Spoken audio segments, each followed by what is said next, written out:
जय श्री कृष्ण दोस्तों। आज हम आपके लिए भगवान श्री कृष्ण की लीलाओं के अंतर्गत 36वां अध्याय लेकर प्रस्तुत हैं, जिसके अंतर्गत श्री कृष्ण को लाने के लिए कंस का अक्रूर को भेजने का वर्णन किया गया है। वृंदावन सदैव श्री कृष्ण के चिंतन में मग्न रहता था। सभी उनकी लीलाओं का स्मरण करते थे और सदैव दिव्य आनंद के सागर में डूबे रहते थे। किंतु यह भौतिक जगत इतना दूषित है कि असुर वृंदावन में भी वहाँ की शांति भंग करने का प्रयास करते रहते थे। एक बार अरिष्टासुर नामक एक असुर ने सांड के रूप में वृंदावन में प्रवेश किया। उसका शरीर और सींग अत्यंत विशाल थे। अपने खुरों से धरती को खोदता हुआ वह वृंदावन में प्रविष्ट हुआ। जब उस राक्षस ने वृंदावन में प्रवेश किया तो सारी धरती ऐसे हिलने लगी जैसे भूकंप आया हो। उसने भयंकर गर्जना की और नदी के तट की भूमि को खोद डाला।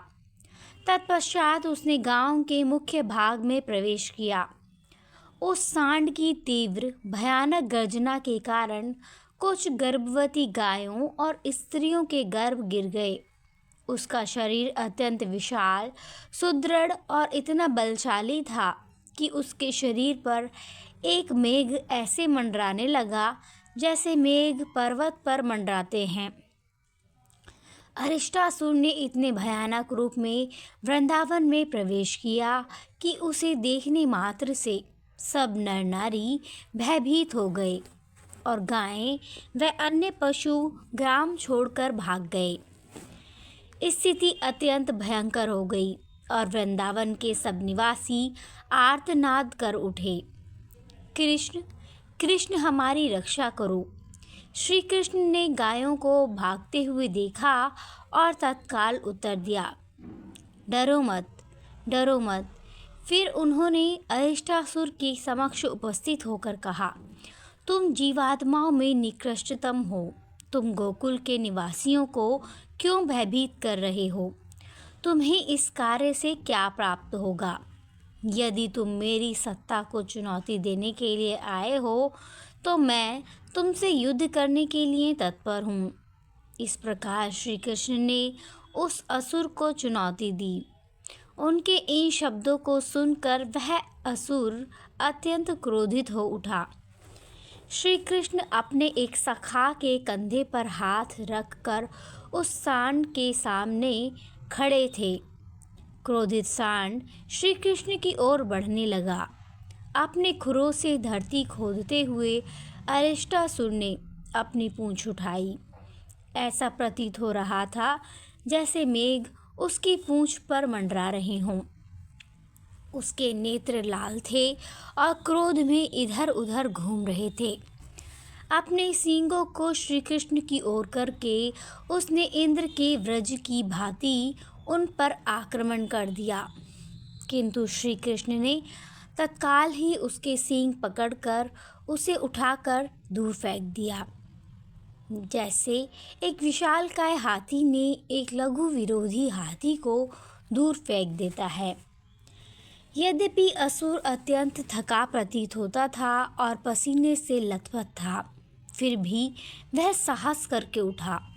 उसने अत्यधिक क्रुद्ध होकर पुनः श्री कृष्ण पर अत्यंत वेग से आक्रमण किया। श्री कृष्ण की ओर दौड़ते हुए वह दीर्घ श्वासें ले रहा था।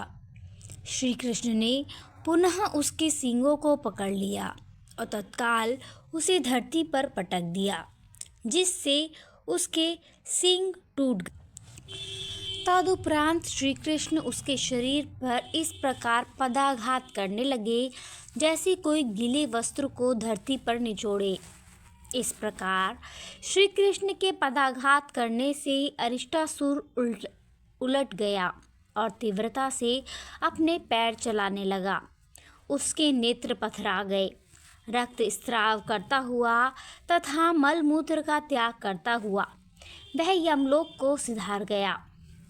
इस आश्चर्यजनक उपलब्धि के लिए देवगण स्वर्गलोक से श्री कृष्ण पर पुष्प वर्षा करने लगे।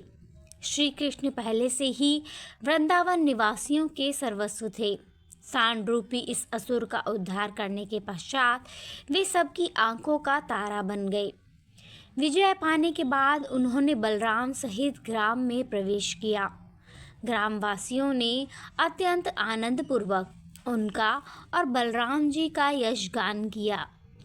किसी के द्वारा कोई आश्चर्यजनक कार्य संपादित करने पर उसके बंधु बांधव, संबंधी और मित्र स्वाभाविक रूप से अत्यंत हर्षित हो उठते हैं। इस घटना के पश्चात ही नारद मुनि ने कंस को श्री कृष्ण का रहस्योद्घाटन कर दिया। नारद मुनि को साधारणतया देवदर्शन कहा जाता है। इसका अर्थ है कि देवगण अथवा उनके स्तर के व्यक्ति ही नारद मुनि का दर्शन कर सकते हैं। किंतु नारद मुनि कंस के पास गए, जिसे देवताओं के स्तर का न होते हुए भी नारद मुनि ने दर्शन दिए। निस्संदेह कंस ने तो श्री कृष्ण के दर्शन किए, फिर नारद मुनि का कहना ही क्या। साधारणतया भगवान एवं उनके भक्तों का दर्शन करने के लिए शुद्ध दृष्टि होनी आवश्यक है, अन्यथा वास्तविक लाभ नहीं मिल पाता। किंतु यह भी सत्य है कि किसी शुद्ध भक्त से संपर्क होने पर एक इंद्रियातीत लाभ होता है, जिसे अज्ञात सुकृति कहते हैं। जिसे यह लाभ होता है वह यह नहीं समझ पाता कि उसकी प्रगति किस प्रकार हो रही है, फिर भी वह प्रभु के भक्त के दर्शन मात्र से प्रगति करता है। नारद मुनि का ध्येय कार्य को शीघ्र अतिशीघ्र समाप्त करना था। श्री कृष्ण असुरों का उद्धार करने के लिए प्रकट हुए थे और कंस असुरों में प्रमुख था। नारद मुनि घटनाओं की गति में तीव्रता लाना चाहते थे। इसी उद्देश्य से वे समस्त वास्तविक वृत्तांत के साथ कंस के पास गए। नारद जी ने कंस को बताया, वसुदेव जी का 8वां पुत्र तुम्हें मारेगा और वह 8वां पुत्र श्री कृष्ण है। वसुदेव जी ने अपने संतान को लड़की बताकर तुम्हें भ्रमित किया है। वास्तव में वह 8वीं संतान कन्या नंद महाराज की पत्नी यशोदा की पुत्री थी।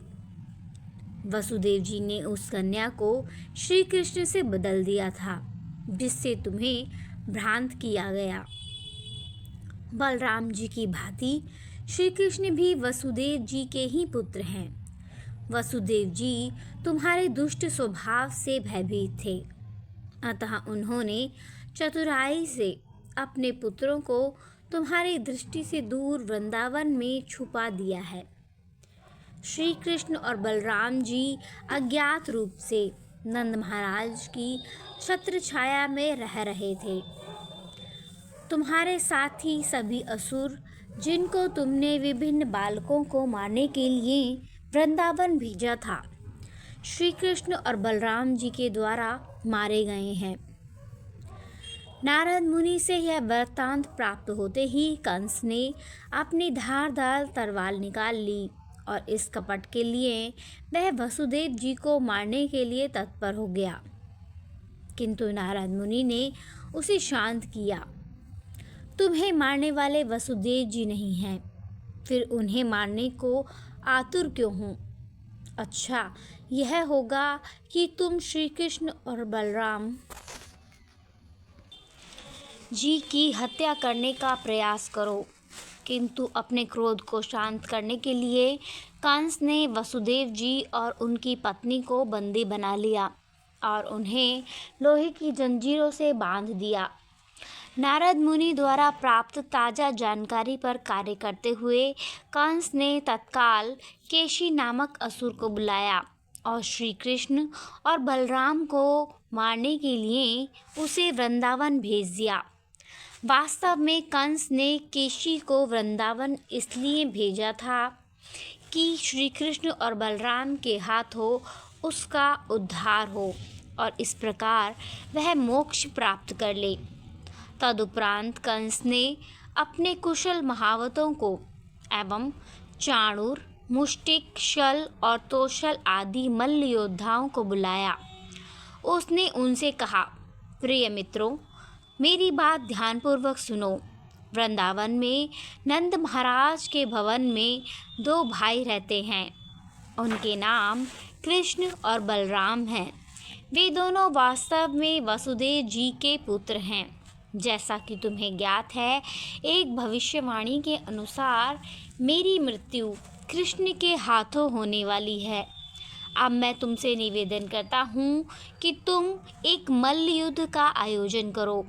देश के विभिन्न भागों से लोग यह उत्सव देखने आएंगे। मैं उन दोनों बालकों को यहाँ बुलवाने का प्रबंध कर दूंगा। तुम लोग मल्ल युद्ध की भुरंग भूमि में उनका वध करने का प्रयास करना। उत्तर भारत में मल्ल युद्ध अभी भी लोकप्रिय है। श्रीमद् भागवत के अनुसार आज के 5000 वर्ष पूर्व भी मल्ल युद्ध लोकप्रिय था। कंस ने भी मल्ल युद्ध का आयोजन किया तथा लोगों को उसमें आमंत्रित करने की योजना बनाई। उसने महावतों से भी कहा, कुवलयापीड़ नामक हाथी को अवश्य लाओ और उसे रंगभूमि के द्वार पर रखो। कृष्ण और बलराम के आते ही उन्हें बंदी बनाने का प्रयास करो और हाथी द्वारा उनका वध करवा दो। कंस ने अपने मित्रों को पशु बलि द्वारा शिवजी की पूजा और धनुर्यज्ञ का आयोजन करने का भी परामर्श दिया।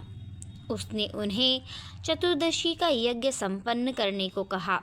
यह तिथि एकादशी के दिन 3 दिन पश्चात आती है। शिवजी की आराधना करने लिए उपयुक्त मानी गई है। शिवजी का एक अंश काल भैरव के नाम से भी प्रसिद्ध है। असुरगण शिवजी के इसी रूप की उपासना करते हैं और उनके समक्ष पशु बलि देते हैं। वैद्यनाथ धाम नामक स्थान पर यह प्रथा अभी भी प्रचलित है। असुर लोग महाकाल भैरव की मूर्ति के समक्ष पशु बलि देते हैं। कंस भी इसी समय असुर समूह में से एक था। वह एक चतुर कूटनीतिज्ञ भी था। अतः उसने अपने असुर मित्रों के द्वारा कृष्ण और बलराम के वध का शीघ्र ही प्रबंध कर लिया। तत्पश्चात उसने अक्रूर को बुलाया, जो उसी यदुवंश के वंशज थे जिसमें श्री कृष्ण ने वसुदेव पुत्र के रूप में जन्म लिया था। जब अक्रूर जी कंस से भेंट करने आए, कंस ने उनका विनयपूर्वक स्वागत किया। कंस ने उनसे कहा, प्रिय अक्रूर जी, भोज और यदु राजवंशों में आपसे में श्रेष्ठ मेरा अन्य कोई मित्र नहीं है। आप अत्यंत उदार व्यक्ति हैं, अतः एक मित्र के रूप में मैं आपसे दान की भिक्षा मांगता हूँ। जिस प्रकार राजा इंद्र भगवान श्री विष्णु की शरण में जाते हैं, उसी प्रकार मैं आपकी शरण में आया हूँ। मैं आपसे तत्काल वृंदावन जाने का निवेदन करता हूँ। वहाँ जाकर आप कृष्ण और बलराम नामक 2 बालकों के विषय में जानकारी प्राप्त कीजिए। वे नंद महाराज के पुत्र। उन बालकों के लिए ही विशेष रूप से निर्मित यह रथ ले जाइए और उन्हें तुरंत यहाँ ले आइए। मेरी आपसे यही विनती है। मेरी योजना इन दोनों बालकों का वध करने की है। जैसे ही वे मुख्य द्वार से अंदर प्रविष्ट होंगे, कुवलयापीड़ नामक विशालकाय हाथी उनकी प्रतीक्षा कर रहा होगा। वह संभवतः उनकी हत्या करने में समर्थ होगा, किंतु यदि वे किसी प्रकार सुरक्षित निकल आए तो फिर उनकी भेंट मल्ल योद्धाओं से होगी। वे योद्धा अवश्य ही उनकी हत्या कर देंगे। यही मेरी योजना है। इन दो बालकों का वध करने के पश्चात मैं नंद और वासुदेव जी का वध भी कर दूंगा, क्योंकि वे वृष्णि और भोज राजवंशों के पक्ष में हैं। मैं अपने पिता उग्रसेन और उसके भाई देवक का भी वध कर दूंगा, क्योंकि वास्तव में वे मेरे शत्रु हैं एवं मेरी कूटनीति और राजनीति के मार्ग में बाधक हैं। इस रीति से मैं अपने सब शत्रुओं से मुक्ति पा लूँगा। जरासंध मेरे श्वशुर हैं और द्विविद नामक विशाल वानर मेरा मित्र है। उनकी सहायता से मैं देवताओं के समर्थक पृथ्वी के सभी राजाओं की सरलता से हत्या कर दूंगा। यही मेरी योजना है। इस प्रकार मैं सभी विरोधियों से मुक्ति पा लूँगा। तत्पश्चात पृथ्वी पर निर्विघ्न रूप से आनंदपूर्वक राज्य करने में अत्यंत आनंद आएगा। आपको यह भी ज्ञात होगा कि शंबर, नरकासुर एवं बाणासुर मेरे घनिष्ठ मित्र हैं। जब मैं देवताओं के समर्थक राजाओं से युद्ध प्राप्त करूंगा, तब वे मेरी अभीष्ट सहायता करेंगे। निश्चय ही मुझे तब शत्रुओं से मुक्ति मिल जाएगी। कृपया आप तत्काल वृंदावन जाइए और बालकों को यहाँ से ले जाइए। उन्हें मथुरा के सौंदर्य और मल्लयुद्ध प्रतियोगिता का आनंद लेने के लिए यहाँ आने के लिए उत्साहित कीजिए। कंस की इस योजना को सुनकर अक्रूर जी ने उत्तर दिया, प्रिय राजन, कूटनीतिक गतिविधियों के मार्ग में आने वाली बाधाओं पर विजय पाने के लिए आपने अत्यंत कुशलता से योजना बनाई है, किंतु आपको विवेक भी बनाए रखना चाहिए, क्योंकि आपकी योजना फलदायी भी हो सकती है और नहीं भी। मनुष्य योजना बनाता है, किंतु अंततः उसकी पूर्ति ईश्वराधीन है। हम बड़ी बड़ी योजनाएं बना सकते हैं, किंतु जब तक श्री भगवान उसकी अनुमति नहीं देते हैं, वे सब असफल हो जाएंगी। इस भौतिक जगत में सबको पता है कि अलौकिक शक्ति ही परम कर्ता धर्ता है। अपने उर्वर मस्तिष्क से कोई कितनी भी क्यों ही विशाल योजना न बनाए, किंतु उसे यह भी ज्ञात होना चाहिए कि सकाम कर्म के फलस्वरूप सुख या दुख का भागी भी उसे ही होना पड़ेगा। किंतु मुझे आपके प्रस्ताव के विरोध में कुछ नहीं कहना है। एक मित्र के रूप में मैं आपकी आज्ञा का पालन करूंगा और आपकी इच्छा के अनुरूप मैं श्री कृष्ण और बलराम जी को यहाँ पर ले आऊँगा। अपने मित्रों को विविध प्रकार से निर्देश देने के पश्चात कंस ने विश्राम ग्रहण किया और अक्रूर जी वृंदावन चले गए। इस प्रकार लीला पुरुषोत्तम भगवान श्री कृष्ण के अंतर्गत श्री कृष्ण को लाने के लिए कंस का अक्रूर को भेजना नामक 36वां अध्याय का भक्ति वेदांत तात्पर्य पूर्ण हुआ। जय श्री हरि, जय श्री हरि, जय श्री हरि। धन्यवाद।